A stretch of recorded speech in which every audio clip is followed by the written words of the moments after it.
بعد آیت مبینہ نازل ہوئی۔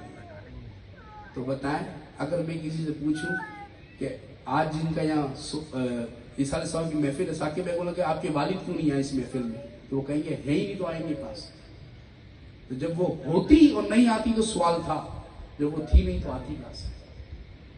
اور پھر قرآن کی نصوص میں ہے نا، نساؤکم نساؤنا، جاؤ وہ تم اپنی عورتوں کو لے آؤ، ہم اپنی کو لے آؤ۔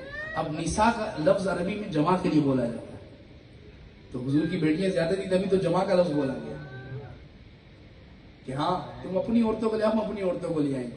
اب بچی ایک تھی تو اس لیے ایک کو لے کر گئے، لیکن ذکر تو یہاں جمع کا سیکھا، تو اس لیے یہ ساری چیزیں سمجھنی پڑے گی تاریخ کے اعتبار سے۔ پھر کرب و بلا کے لیے امام علی مقام کیوں چنے گئے، صحابہ کرام اور کیوں نہیں گئے؟ اس پر میں اکثر تبصرہ کرتا ہوں۔ الکامل فی التاریخ ایک مستند کتاب ہے تاریخ کی، اس کے اندر یہ بات امام علی مقام نے خود بیان فرمائی کہ بات یہ ہے کہ صحابہ اس لیے نہیں گئے، اس وجہ سے نہیں گئے بہت بے شمار صحابہ کہ امام علی مقام نے جنگ کا اعلان نہیں کیا، اور اپنے ساتھ 82 لوگوں کو لے کر گئے جن میں بچے بھی شامل تھے، عورتیں بھی شامل تھی۔ جب عورتیں وغیرہ جنگ میں ہمیشہ لے کر نہیں جائی جاتی، بدر کی جنگ ہوئی صحابہ نے لڑی، اس میں کوئی خاتون تو نہیں گئی تھی۔ احد کی جنگ ہوئی تو مسلمانوں کی جماعتیں گئی، تو جب جنگ کا الارم تھا تو صحابہ ہر بار گئے، لیکن یہ معاملہ جنگ کا تھا ہی نہیں۔ اور پھر امام علی مقام نے خود کہا جتنا میرا حق تھا اتنا کسی اور کا نہیں تھا، جتنا میں سمجھا تھا اتنا کوئی اور نہیں سمجھا۔ پھر امام علی مقام جب چلے گئے، پھر رب کو بھی منظور یہی تھا۔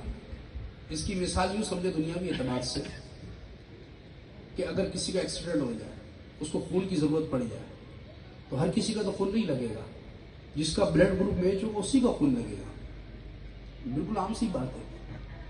فرمایا اس کی وجہ یہی ہے، اس بات کو سمجھیں کہ ہر کسی کا خون نہیں لگتا، جس کا میچ ہوگا خون اسی کا لگے گا۔ اور جب بات مصطفیٰ کریم کی تھی، جب دین مصطفیٰ کی تھی، دین مصطفیٰ کا رنگ بھی پھیکا پڑ گیا تھا، کیونکہ یزید نے آ کر اسلام پر اتنے حملے کیے، اسلام کے حسن کو ختم کر دیا تھا۔ تو اس وقت اسلام کی آبیاری کے لیے بھی ایک ایسے خون کی ضرورت تھی جو اس کو ترو تازہ کر دے۔ تو وہ خون کون سا تھا جو ترو تازہ کرتا؟ تو یہ وہی خون تھا، انا من الحسین والحسین منی، کہ میں حسین سے، حسین مجھ سے، یہ وہی خون تھا۔ اس کا مطلب یہ ہے، اور پھر وہی خون آپ نے کرب و بلا میں دیا۔ اس کے بعد اسلام نے جو پروان چڑھی وہ سب کے سامنے ہے۔ اور صحابہ کرام علیہم رضوان کا مقام اور مرتبہ کتنا اعلیٰ اور عرفہ ہے کہ حضور نے اس بات کو خود بیان فرمایا، لا تمس النار مسلم، اس مسلمان کو جہنم کی آگ نہیں چھوئے گی، جامع ترمذی کے اندر حدیث ہے، فقط رآنی، جس نے مجھے دیکھا۔ اور پھر آگے بڑھا من رآنی، اور جس نے میرے دیکھنے والوں کو دیکھا، یعنی کہ تابعی بھی اس بات پر بری ذمہ ہے کہ جس نے صحابی کو دیکھا اور صحابی نے مصطفیٰ کو دیکھا، اس کو جہنم کی آگ نہیں چھوئے گی۔ تو اندازہ کر لیں آپ، قرآن کی یہ آیت کا یہی مفہوم ہے، وَقُلْ وَعَدَ اللَّهُ الْحُسْنَى۔ قرآن میں 4 مقام پر آیا کہ اللہ نے تمام صحابہ سے جنت کا وعدہ فرمایا ہے۔ فرمایا حسنہ سے مطلب یہی ہے کہ رب نے سب سے جنت کا وعدہ فرمایا، اور یہی ہمارا عقیدہ ہے، ہر صحابی نبی، ہمارا یہی نظریہ ہے۔ اور صحابہ کرام علیہم رضوان نے جب کربلا کا معاملہ ہوا، اس کے بعد مدینہ شریف کے اندر 10,000 سے اوپر صحابہ شہید ہوئے۔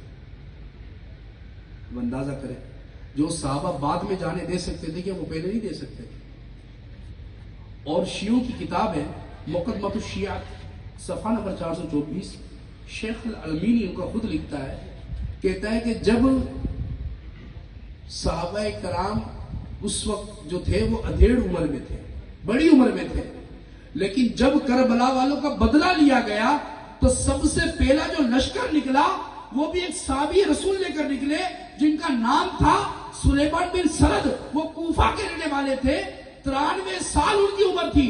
ابن زیاد کے 40,000 کے مقابلے میں 4,000 کا لشکر لے کر گئے اور وہاں پر جام شہادت نوش پڑے۔ اب اندازہ کرو، تو صحابہ کرام علیہم رضوان اور اہل بیت عظام، یہ کوئی الگ الگ چیز نہیں ہے، یہ بات اپنے ذہن میں بٹھا دیں۔